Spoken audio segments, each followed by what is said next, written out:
Hey guys, today is going to be day 2 of Wonder.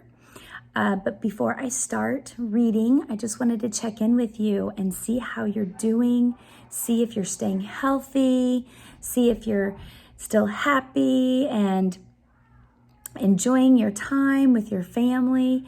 I want you guys to know that I miss you desperately. I think about you guys every day. I wonder how you're doing. I wonder if you are reading. I wonder if you are practicing your multiplication facts. Remember how important those things are. Read every single day. Read something. It doesn't matter if it's a book, if it's a magazine, if it's something on the internet. Just read something. Make sure you read every day.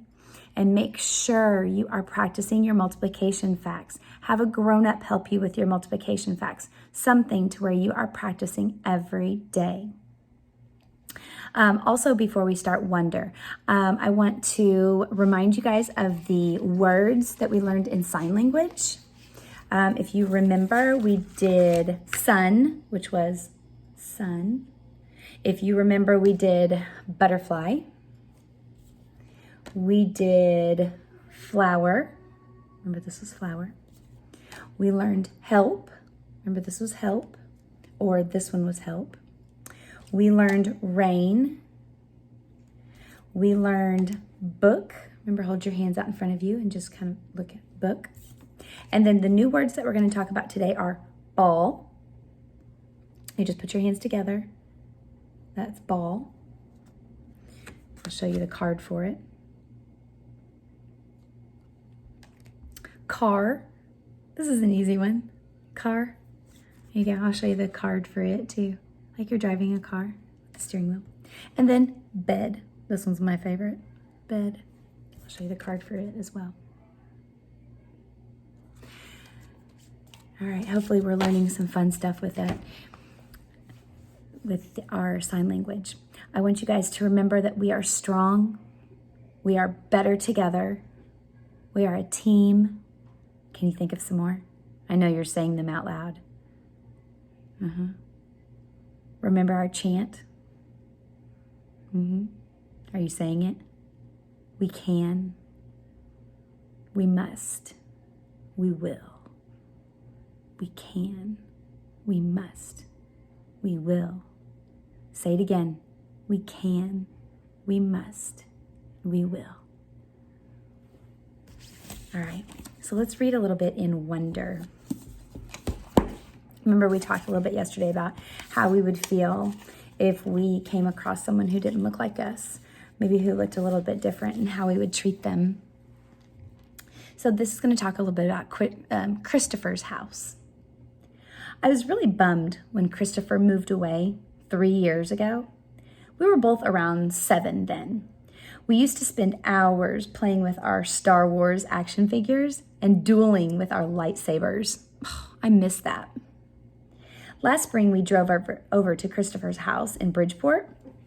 Me and Christopher were looking for snacks in the kitchen, and I heard Mom talking to Lisa, Christopher's mom, about my going to school in the fall. I had never, ever heard her mention school before. "What are you talking about?" I said, and Mom looked surprised, like she hadn't meant for me to hear that. "You should tell them what you've been thinking, Isabel," Dad said. He was on the other side of the living room talking to Christopher's dad. "We should talk about this later," said Mom. "Now, I want to know what you're talking about," I answered.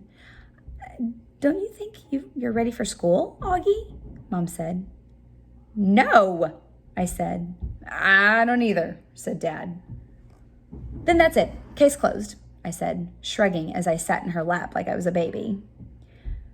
"I just think you need to learn more than I can teach you," Mom said. "I mean, come on, Augie. You know how bad I am at fractions." "What's school?" I said. I already felt like crying. "Beecher Prep, right by us." "Wow, that's a great school, Augie," said Lisa, patting my knee. "Why not Via's school?" I said. "Oh, that's too big." Mom answered. I don't think that would be a good fit for you. I don't want to, I said.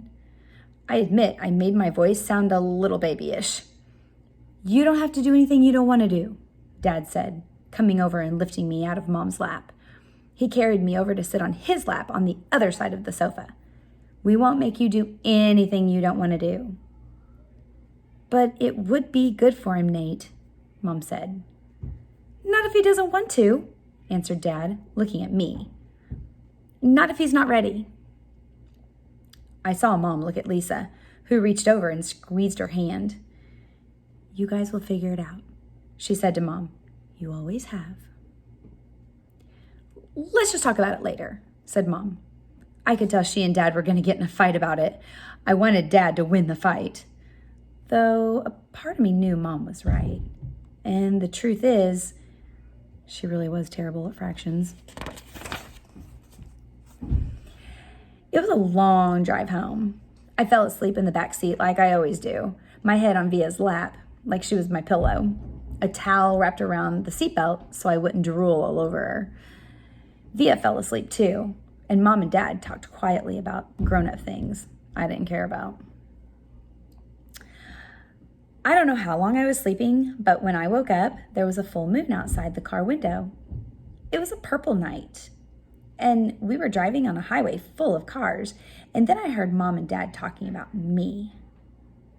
We can't keep protecting him, Mom whispered to Dad, who was driving. We can't just pretend he's going to wake up tomorrow and that this isn't going to be a reality, because it is, Nate, and we have to help him learn to deal with it. We can't just keep avoiding situations that... So, sending him off to middle school like a lamb to the slaughter, Dad answered angrily. But he didn't even finish his sentence because he saw me in the mirror looking up. What's a lamb to the slaughter? I said sleepily.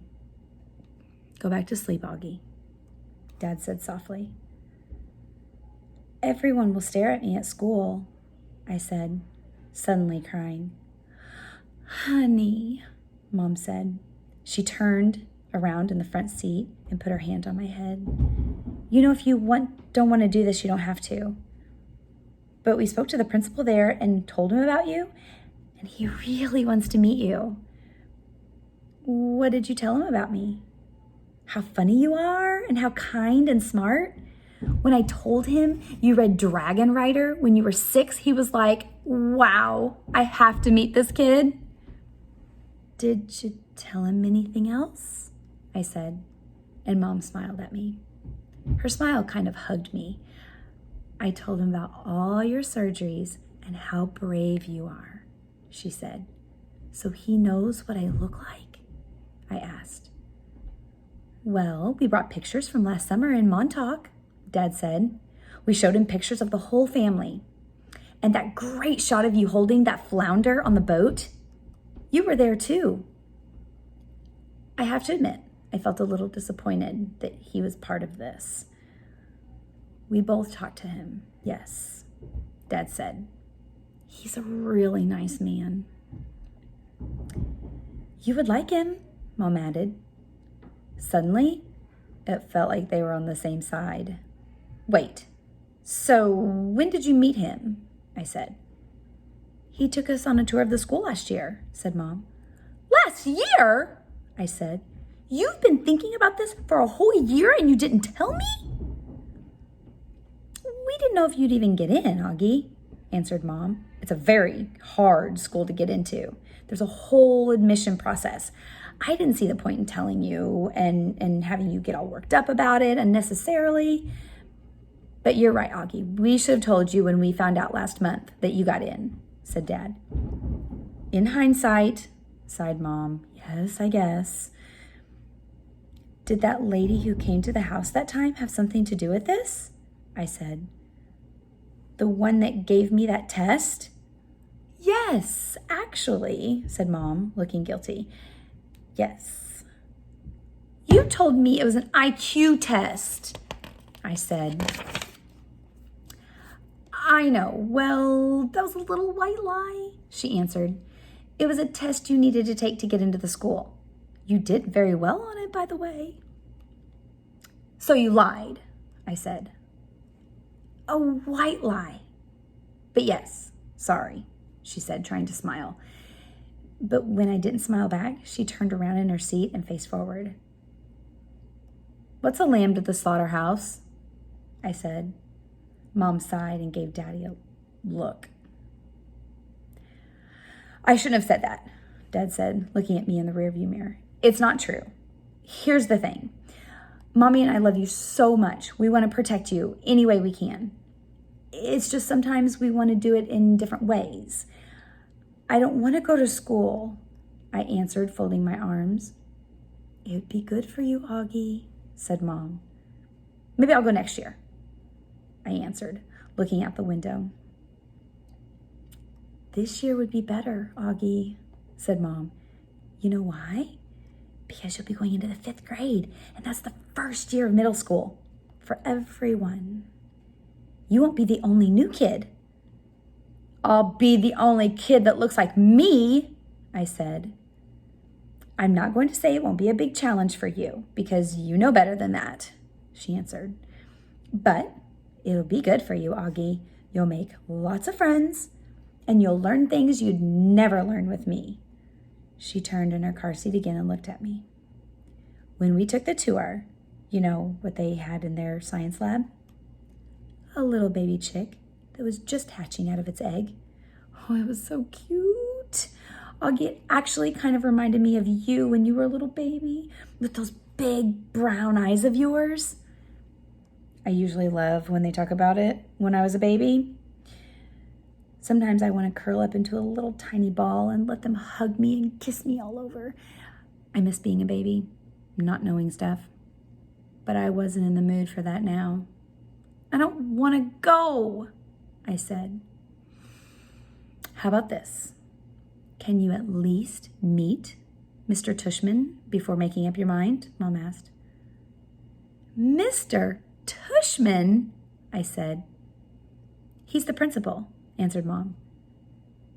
Mr. Tushman, I repeated. I know, right? Dad answered, smiling and looking at me in the rearview mirror. Can you believe that name, Augie? I mean, who on earth would ever agree to have a name like Mr. Tushman? I smiled even though I didn't want to let them see me smile. Dad was the one person in the world who could make me laugh, no matter how much I didn't want to laugh. Dad always made everyone laugh. Augie, you know you should go back to that school just so you can hear his name said over the loudspeaker. Dad said excitedly. Can you imagine how funny that would be? Hello, paging Mr. Tushman. He was using a fake high old lady voice.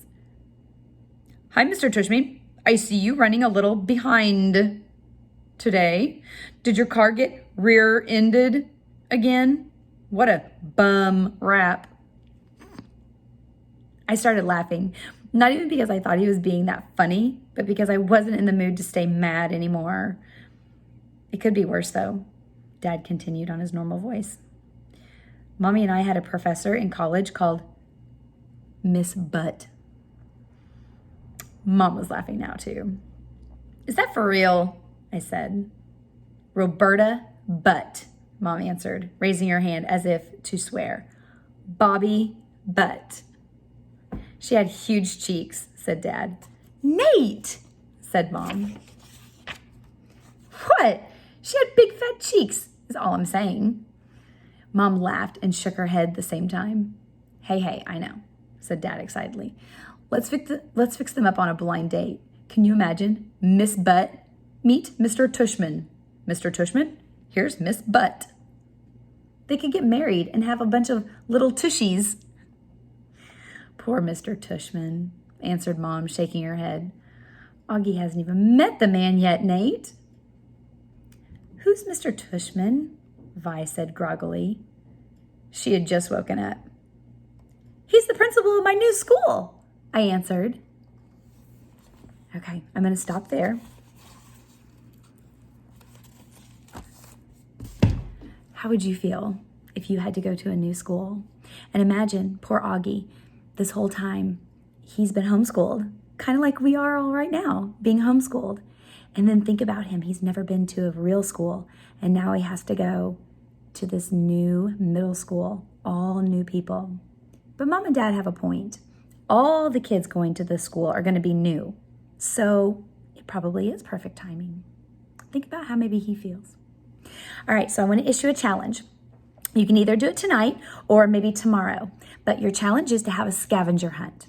Think of some things that you can find. Maybe, I don't know, maybe find a brother or a sister and you guys can have a scavenger hunt together. Maybe you guys can come up with your own things to have a scavenger hunt and find. If you can't think of things, I will send a picture of some ideas and some things that you can have a scavenger hunt, things that you can hunt for. And I'm going to send it in the remind so your grown-ups will get it. Have fun. Happy hunting. Remember to read. Remember, practice your math facts. Practice addition facts, practice subtraction facts, practice rounding. All of those things are super, super important for you to practice right now. Read, read, read. Remember, you are awesome. And I love you and I miss you dearly. All right, see you guys tomorrow. Love you all. Bye.